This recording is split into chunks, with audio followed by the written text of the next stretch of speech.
মধ্যবঙ্গ নিউজের যে কোনো খবরের দ্রুত আপডেট পেতে ইউটিউবে সাবস্ক্রাইব করুন ইমার্জেন্সি টিভি লাইভ এবং সাবস্ক্রাইবের পর অবশ্যই বেল বাটনে একটি ক্লিক করুন। 7,25,000 টাকা সহ এক যুবককে হাতে নাতে ধরল ফ্লাইং স্কোয়াড টিম। সোমবার কান্দি থানার জীবন্তী থেকে আটক করা হয় রিন্টু হোসেন নামে ওই যুবককে। আটক করা হয় 4 চাকা গাড়িটি। এফএসটি ধৃতকে পুলিশের হাতে তুলে দেয়।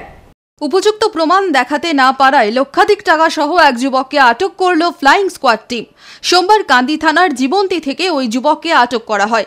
নির্বাচনের আগে মুর্শিদাবাদের বিভিন্ন প্রান্তেই বিশৃঙ্খল পরিস্থিতি এড়াতে চলছে ফ্লাইং স্কোয়াডের টহলদারি। কান্দিতেও নজরদারি চালাচ্ছে ফ্লাইং স্কোয়াডের 3টি গাড়ি। এদিন তাদের নজরে পড়ে যায় ধৃত রিন্টু হোসেন।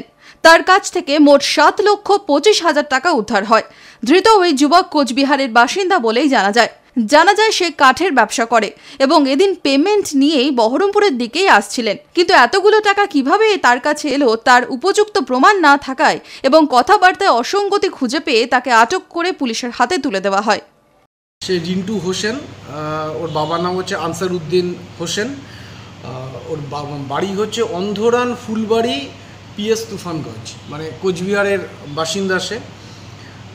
ইন্টারোগেশনের সময় আমাদের এফএসটি টিম যখন ইন্টারোগেশন করে তখন কোনো রকম সদুত্তর দিতে পারেনি, কোনো ভ্যালিড ডকুমেন্টস দেখাতে পারেনি যে এত টাকার উৎস কোথায় বা কেন, এই টাকার এন্ড ইউজটাই বা কী সেও কোনো কিছু তারা জানাতে পারেনি। এই কারণে এই টাকা সিজ করা হয় এবং সমস্ত পেপারসও রেডি হয়েছে ট্রেজারিতে সাবমিট করার জন্য, আর ব্যক্তিটিকে এখনও আটকে রাখা হয়েছে।